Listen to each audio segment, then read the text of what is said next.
வணக்கம், welcome to JK plastic surgeon channel. பெரிய arthritis shoulder அப்படின்ற ஒரு ப்ராப்ளத்தை பற்றி இந்த வீடியோவில் பார்க்கலாம். பெரிய ஆர்த்ரைட்டிஸ் அப்படின்னா என்ன, அதுக்கான காரணங்கள், அதை எப்படி நம்ம டயக்னோஸ் பண்ணுறோம், என்ன ட்ரீட்மெண்ட் பண்ணுறோன்றதை ஃபாலோ பண்ணிக்கலாம். ஸோ பெரிய ஆர்த்ரைட்டிஸ் ஷோல்டர், அதுக்கு இன்னொரு பேர் பார்த்தீங்கன்னா ஃப்ரோசன் ஷோல்டர் அப்படின்னா. ஃப்ரோசன் ஷோல்டர் என்ன? ஃப்ரோசன் என்ன? அந்த ஷோல்டர் ஜாயிண்ட்டே அப்படியே டைட் ஆயிடுது. ஃப்ரோசன்னா டைட் ஆயிரும். ஸோ அதுக்கு பேர் adhesive capsulitis, frozen shoulder or பெரிய ஆர்த்ரைட்டிஸ், எல்லாமே ஒரே ப்ராப்ளம் தான். இதில் என்ன காரணங்கள் அப்படின்னா, ஃபஸ்ட்டு வந்து சுகர் பேஷண்ட்டு. இப்போ சுகர் பேஷண்ட்ஸுக்கு வந்து காரணமே இல்லாமல் கூட அந்த பெரிய ஆர்த்ரைட்டிஸ் வரும்.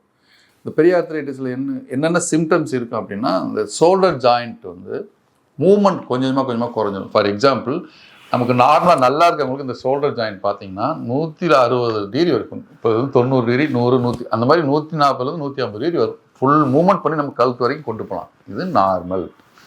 பட் என்ன ஆகும்னா, நம்ம ஒரு பக்கம் படுக்கிறோம், இல்லை சுகர்னால அந்த ஜாயிண்ட்டோட மூவ்மெண்ட் கொஞ்சமாக குறைஞ்சிக்கிட்டே வரும். இப்போ நான் சொன்னேன் 130 டிகிரிஸ் இருக்குது. இந்த இடத்துல அந்த ஜாயிண்ட் டைட்டாக பிடிக்கிறதுனால, இட் மேபி இன்ஃப்ளமேஷன், சுகர்னால கூட இருக்கலாம், பிடிக்கிறதுனால அந்த ஜாயிண்ட்டோட மூவ்மெண்ட் கொஞ்சமாக குறைஞ்சிட்டு இருக்கும். 150, 140, 130, 90. ஸோ கொஞ்சமாக குறைஞ்சிட்டே வரும். குறைஞ்சிட்டு ஒரு ஓவர் த ஸ்டேஜ் அவங்க ட்ரீட்மெண்ட்டே எடுக்காமல் விட்டாங்கன்னா மூவ்மெண்ட்டே இருக்காது. ஷோல்டர் இப்படியே டைட்டாக பிடிச்சிருவாங்க. கிளினிக்கில் சில பேஷண்ட் வருவாங்க, அப்படியே பிடிச்சிட்டே வரும். டாக்டர் மூவ்மெண்ட்டே பண்ண முடியல அப்படின்னா என்ன அர்த்தம்னா, அந்த மூவ்மெண்ட் கொஞ்சமாக கரைஞ்சி ஒரு மூவ்மெண்ட் இல்லாமல் ஆயிடுச்சுன்னு அர்த்தம். அதுக்கு பேர் ஃப்ரோசன் ஷோல்டர். ஸோ அது என்னன்னு தெரியணும்னா, இந்த ஷோல்டர் மூவ்மெண்ட் நீங்கள் பண்ணும்போது வலி இருக்குன்னு சொல்லி பண்ணாமல் அப்படியே வச்சுட்டே இருக்கிறீங்க. ஸோ டோட்டலாக வந்து மூவ்மெண்ட்டே இல்லாமல் போயிடுது. That's called frozen shoulder. இந்த ஃப்ரோசன் ஷோல்டருக்கு என்னென்ன காரணங்கள்? நான் சொன்ன மாதிரி சுகர் பேஷண்ட்டுக்கு ரொம்ப காமன். டயபெட்டிக் பேஷண்ட் இருந்தீங்கன்னா நீங்கள் 40 வயசுக்கு அப்புறமே டெய்லி ஒரு 20 to 30 டைம்ஸ் இந்த ஷோல்டர் ஜாயிண்ட் மூவ்மெண்ட் பண்ணிக்கிட்டே இருந்தீங்கன்னாவே இந்த பெரிய ஆர்த்ரைட்டிஸ் வராது. சுகர் பேஷண்ட்டுக்கு ரொம்ப காமன். ரெண்டாவது வந்து post operative R post dramatic. இப்போ வந்து நடக்கிறீங்க, லேசாக விழுந்து அடிபடுறீங்க, ஷோல்டரில் லைட்டாக அடிபட்டால் என்ன செய்வீங்க? நீங்கள் அடிபட்டோன்னா வலிக்கும். ஸோ வலி இருக்கிறதுனால மூவ்மெண்ட் பண்ண மாட்டீங்க. ஸோ மூவ்மெண்ட் பண்ணாமல் வச்சுட்டே இருந்துட்டோன்னா 3 to 4 வீக்ஸில் இந்த பெரிய ஆர்த்ரைட்டிஸ் வந்துடும். ஸோ அப்போ அதுக்கு என்ன பண்ணணும்னா, இப்போ அடிபட்டோன்னா வர வலிக்கு நம்ம ட்ரீட்மெண்ட் கொடுத்துட்டு கொஞ்சமாக மூவ்மெண்ட் பண்ணி ஃபுல் மூவ்மெண்ட் கொண்டு வந்துடணும். அது வந்து அடிபடுறதுனால வர பெரிய ஆர்த்ரைட்டிஸ். மூணாவது வந்து போஸ்ட் ஆப்ரேட்டிவ். இந்த ஷோல்டரில் ஏதாவது சர்ஜரி பண்ணுவாங்க, இல்லை ஷோல்டரில் ஏதாவது இன்ஜெக்ஷன் போடுவாங்க. அந்த மாதிரி ஏதாவது சர்ஜரி பண்ணதுக்கப்புறம் நம்ம வந்து மூவ்மெண்ட்டே பண்ணாமல் வச்சுருப்போம். ஈவன் இந்த ஹியூமரல் ஃப்ராக்சர், இந்த இருக்க போனுக்கு ஆப்ரேஷன் ஏதாவது பண்ணுவாங்க, பண்ணிவிட்டு பிளேட் ஸ்க்ரூ வச்சுட்டு அவங்க 1 week 10 days அப்படியே அசையாமல் வச்சுருப்பாங்க. ஸோ அதுக்கப்புறம் நம்ம ஃபிசியோதெரப்பி பண்ணி ஃபுல் மூவ்மெண்ட் கொண்டு வந்துடணும்.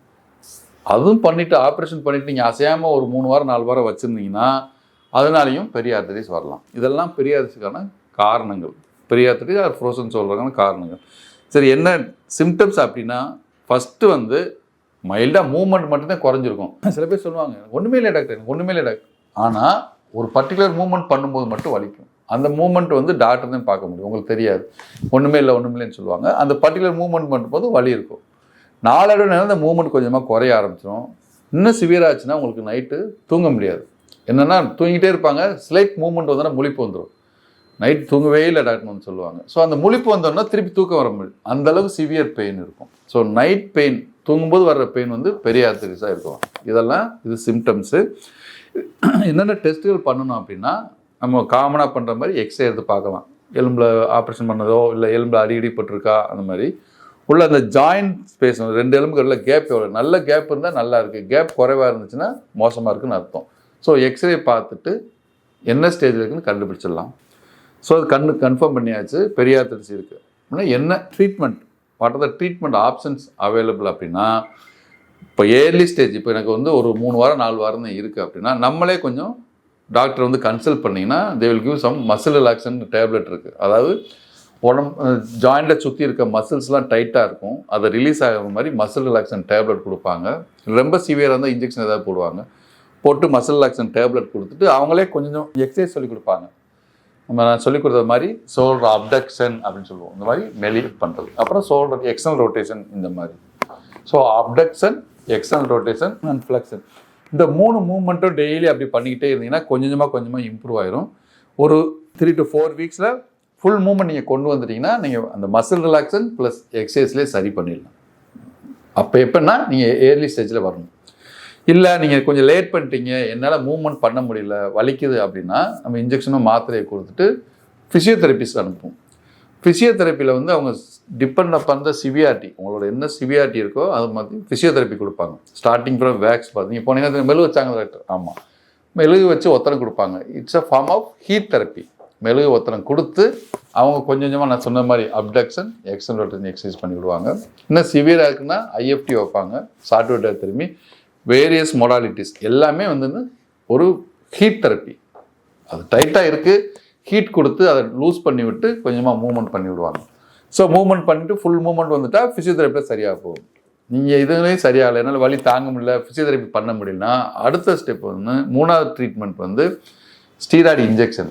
அதாவது கொஞ்சம் மயக்க மருந்து கொடுத்து, இப்போ மயக்க மருந்து பேஷண்ட் தூங்கிடுவாங்க, அவங்களுக்கு இந்த ஷோல்டர் ஜாயிண்ட்லேயே ஒரு இன்ஜெக்ஷன் இருக்குது, டெப்பமெண்ட் ஸ்டீராய்டு இன்ஜெக்ஷன். அந்த இன்ஜெக்ஷனை ஜாயிண்ட்டுக்குள்ளே கொடுத்தோன்னே வலி குறைஞ்சிடும். கொஞ்சமாக மூவ்மெண்ட் பண்ணி மொபிலைசேஷன் சொல்லுவோம். இன்ஜெக்ஷன் போட்டு மொபிலைசேஷன் இது வந்து அனஸ்தீசியாவில் பண்ணணும், ஆஃபீஸ் டேட்டில் வச்சு பண்ணணும். அது பண்ணி முடிச்சதுக்கப்புறம் உங்களுக்கு வலி இருக்காது. அதுக்கப்புறம் போஸ்ட் ஆப்ரேட்டிவாக டெய்லி எக்ஸசைஸ் பண்ணி ஃபுல் மூவ்மெண்ட். எல்லா ட்ரீட்மெண்ட்டும் கடைசியில் பார்த்தீங்கன்னா full movement, range of movement சொல்லு, ஃபுல் மூவ்மெண்ட் வந்துச்சுன்னா சரியாக போயிடுச்சுன்னு இருக்கும். சில பேருக்கு முட்டி இன்ஜெக்ஷன் போட்டுட்டு கூட சரியாகாது. அப்படி இருக்கிறவங்களுக்கு லாஸ்ட் ஆப்ஷன் வந்து ஆர்த்ரோஸ்கோபிக் சர்ஜரின்னு ஒன்று. ஆர்த்ரோஸ்கோபிக் சர்ஜரி என்னென்னா அனஸ்தீசியா மயக்க மருந்து கொடுத்து சின்ன கீ ஹோல் மாதிரி போட்டு சின்ன டியூப் மாதிரி வச்சு உள்ளே இருக்க ஜாயிண்ட்டை சுற்றி இருக்க அந்த டைட்டாக பிடிச்சிருக்கலாம் ரிலீஸ் பண்ணிடுவோம். தட்ஸ் கால் அட்ஹெஷன் லைசிஸ் அப்படின்னு. இந்த அட்ஹெஷன் லைசிஸ் பண்ணோன்னா அந்த டைட்டாக இருக்கலாம் நல்லா ரிலீஸ் ஆகிரும், மூவ்மெண்ட் ஃபுல்லாக வந்துடும். இதுதான் 4 விதமான ட்ரீட்மெண்ட்டு. இது எல்லாமே நீங்கள் என்ன ஸ்டேஜில் வர்றீங்க, எந்த நோயினால் இது வருது, அந்த காரணங்கள் என்ன, அதெல்லாம் ட்ரீட்மெண்ட் பண்ணி அனலைஸ் பண்ணி அதுக்கான ட்ரீட்மெண்ட் கண்டினியூஸாக நீங்கள் பண்ணிங்கன்னா பெரியார்த்தை சொல்கிறோன்னு பெரிய ப்ராப்ளமில் ஈஸியாக ட்ரீட் பண்ணி சரி பண்ணிடலாம். இதை பற்றி இன்னும் உங்களுக்கு டீட்டெயில்ஸ் வேணும் அப்படின்னா கிளினிக்கில் வந்து காமிங்க, இல்லை ஃபோன் பண்ணுங்கள். நன்றி, வணக்கம்.